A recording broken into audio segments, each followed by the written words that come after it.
दोस्तों नमस्कार। बहुत लोगों के सामने एक समस्या होती है कि हम कैसे पहचानें कि सामने वाला बंदा वफादार है कि नहीं है। ये बहुत लोगों की समस्या है, क्योंकि वफादारी बहुत बड़ा कष्ट देती है अगर जीवन में ना हो पार्टनर की तरफ से। वफादारी ना होना, वफादारी सिर्फ प्यार से संबंधित ही नहीं है, सारी चीजों में वफादारी की जरूरत है, सत्यनिष्ठा की जरूरत है। तो दोस्तों एक छोटा सा फॉर्मूला बता रहा हूं, जीवन भर परख लेना, कहीं भी किसी भी जगह पे अगर आपको ये देखना है कि हम ढूंढे कैसे वफादार साथी, वफादार पार्टनर, सभी जगह वफा की जरूरत पड़ती है, तो उसके चरित्र की परख करना। ये बात मैंने इससे पहले भी बताई है, आज एक बार फिर बता रहा हूं, क्योंकि दोस्तों जो अपने चरित्र का ना हुआ, चरित्र मतलब सत्य, चरित्र मतलब संस्कार, चरित्र मतलब ईश्वर, चरित्र का सीधा संबंध ईश्वर से है। ईश्वर ने हमें एक चरित्र दिया है जो हमें निभाना है, किरदार, चरित्र। जो उससे भटक जाए, जो उसके प्रति भी गद्दारी कर दे, तो वो किसी का नहीं हो सकता। तो इसीलिए चरित्र की बहुत महत्ता होती है। सरकारी नौकरी में चरित्र प्रमाण पत्र चाहिए।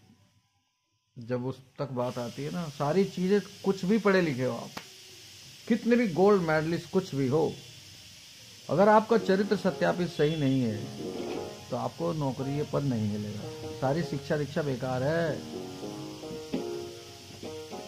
अब आप कहोगे कि चरित्र की लोग परिभाषा नहीं जानते। मैंने बताया चरित्र क्या है। जैसे ही आपने सत्य का साथ छोड़ा तो आपका चरित्र दूषित हो गया। आपके चरित्र में खलनायक, झूठ, फरेब सब आ गए। बहुत आसान है। जिस व्यक्ति ने झूठ बोलना सीख लिया वो समझ लो चरित्रहीन है। चरित्रहीन होने को लोग बाग अपने अफेयर, ये इस तरह के शारीरिक संबंध, स्त्री पुरुष, ये वाला मान लेते हैं। ये वाला भी उसमें एक पार्ट है, मगर यही नहीं है। बहुत इसमें मेन पार्ट है सत्य। जिसने किसी भी कारणवश सत्य को छुपाने की कोशिश की, सत्य, सारी चीजें सत्य में ही है, क्योंकि सत्य ईश्वर है। आपने अगर सत्य छुपाया तो आपने खलनायक को, झूठ को घर में पनाह दे दी अपनी जिंदगी में। आप कभी ना कभी खुद से ही धोखा पाओगे, क्योंकि वो अपने अंदर पनाह, एक झूठ 100 झूठ बुलवाएगा, और आप खुद के घर में ही दिल दिमाग, अपने खुद के व्यक्तित्व में अपने ही एक विलेन को पालते जाओगे। जो आपको झूठ, तो तुरंत ही आपको सच से दूर होने का मतलब धर्म से दूर होना, ईश्वर से दूर होना। तो आप अगर कहीं किसी चीज को देखो कि किसी से साझेदारी, शादी, विवाह, संबंध, मित्रता, कारोबार कुछ भी करना है, तो पहले उसके चरित्र के बारे में पता करवाओ।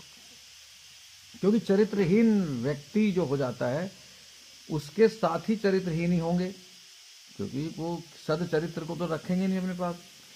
जो आदमी चरित्रहीन हो जाएगा, उसके साथी वही बनेंगे उनकी तरह ही। और चरित्रहीन किसी का होता नहीं।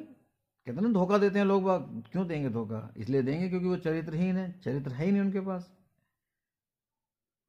जो चरित्रहीन, सबसे पहले जो व्यक्ति अपने चरित्र को धोखा देगा वही तो चरित्रहीन बनेगा। उस पर चरित्रहीन का मतलब चरित्र के बिना, चरित्रहीन हो गया, उस पर चरित्र नहीं।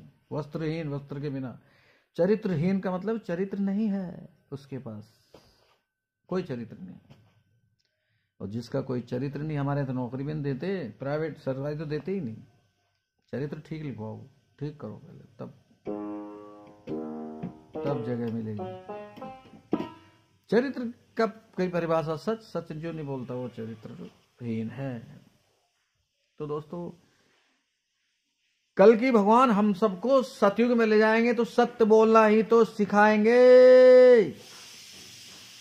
सत्य बोला जाएगा कैसे? चरित्र, उससे जुड़ा हुआ है चरित्र। अगर हम चरित्रवान हैं तो हम धार्मिक, मतलब धार्मिक का मतलब धर्म को मानने वाले, मैंने किसी धर्म विशेष का नाम नहीं लिया, हम धार्मिक हैं, हम धर्म मानने वाले हैं। धार्मिक का मतलब हम ईश्वर प्रेमी हैं, हम प्राकृतिक हैं नॉर्मल रूप से। तो दोस्तों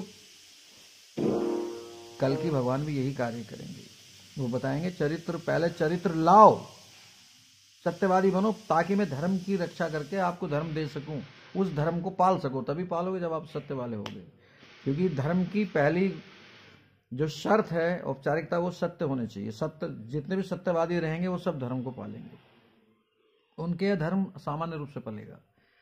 झूठे लोगों को तो धर्म बुरा लगेगा, उनके लिए तो सजा है, नियम कानून सत्य में रहना। तो दोस्तों कैसा लगा मेरा वीडियो, कमेंट करके बताइए जरूर।